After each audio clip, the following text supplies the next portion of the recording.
the Galactic Council's training facility on Kepler-44 to be hummed with activity. As representatives from 17 different species prepared for the annual interstellar defense trials, Nancy adjusted her standard issue combat suit, watching the other candidates with quiet curiosity. The Zenthri moved with fluid grace in the low gravity, their crystalline exoskeletons catching the artificial light. The Marathi floated effortlessly, their gas-based forms undulating in mesmerizing patterns. First time off Earth? A voice broke through her observations. Nancy turned to find Archie, another human recruit, grinning at her. His dark eyes sparkled with barely contained excitement. "That obvious?" she replied, managing a small smile. "We're the only ones sweating," Archie said, gesturing around the facility. "Everyone else looks like they're at a spa." He wasn't wrong. The facility's gravity was set to 0.6 g, standard for most council operations. For the lightweight Zenthri and ethereal Marathi, it was practically nothing. For humans, bred in Earth's crushing 1 g, it felt like a vacation. Commander Zixathal, a towering Zenthri with violet-hued plating, called the assembled candidates to attention. His translator unit rendered his clicking speech into standard galactic common. "Today's trial will test your endurance and adaptability," he announced, his multifaceted eyes sweeping across the group. "You will navigate the obstacle course while maintaining combat readiness. The gravity will remain at standard council levels." Nancy noticed several alien candidates exchanging what she interpreted as confident glances. The Marathi named Velshin practically rippled with smugness. "Humans." Velshin's translated voice dripped with condescension. "Perhaps you should sit this one out. We wouldn't want you to strain yourselves." Archie's jaw tightened, but Nancy placed a restraining hand on his arm. "We'll be fine," she said evenly. The course began simply enough. Nancy and Archie moved through the obstacles with methodical efficiency, while their alien counterparts practically danced through the challenges. A Zenthri named Crixel completed the climbing wall in half the time it took Nancy, his chitinous limbs finding purchase on surfaces she struggled to grip.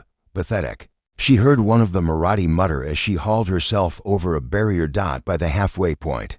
Nancy and Archie had fallen to the back of the pack. The other candidates had already reached the combat simulation zone, where holographic enemies awaited. Nancy's muscles burned with familiar exertion, but it was nothing compared to her training sessions on Earth. "Ready for round 2? Archie asked, breathing heavily beside her. "Always," Nancy replied. They entered the combat zone to find chaos. The Zenthri were struggling with the holographic opponents, their elegant movements suddenly clumsy. The Marathi were being systematically eliminated, unable to coordinate their attacks. Commander Zixathal's voice echoed across the arena. Adaptation phase initiated. Gravity increasing to 0.8 g. The effect was immediate and devastating. Crixel stumbled, his limbs buckling under the increased weight. Velshin's gaseous form compressed, losing cohesion. Across the combat zone, alien candidates were dropping to their knees. Overwhelmed by the additional gravitational force, Nancy felt the change, certainly.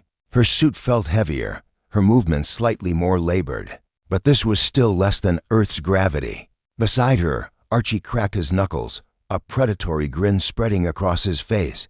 "Shall we?" he asked. They moved through the combat simulation like wolves among sheep.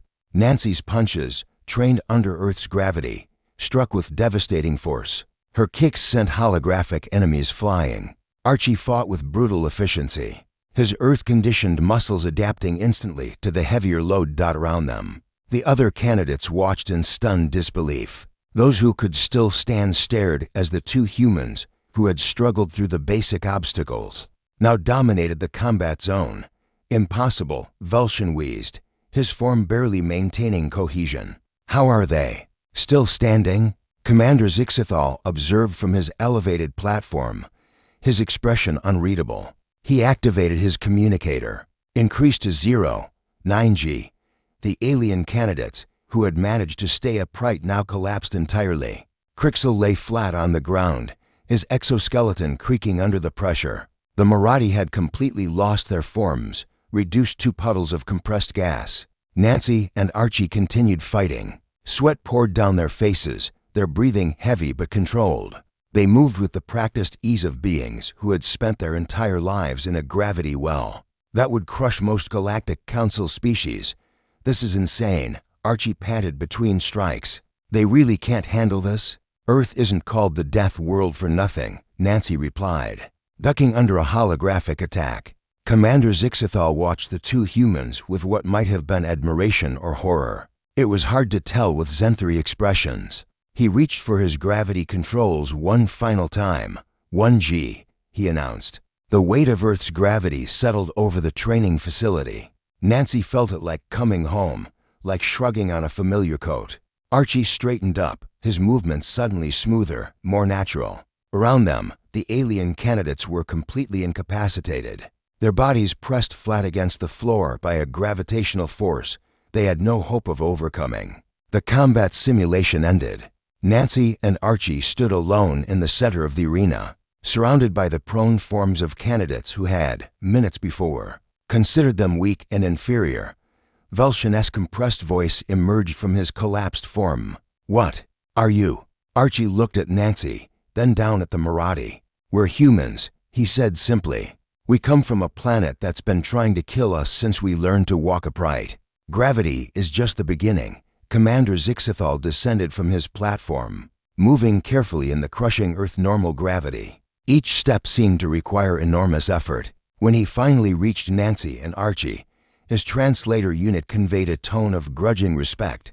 "I have trained thousands of warriors from hundreds of worlds," he said slowly. "I have never seen anything like this. Your species carries the weight of a death world with them, always. You train under conditions that would kill most council species." He paused, his crystalline structure creaking ominously under the strain.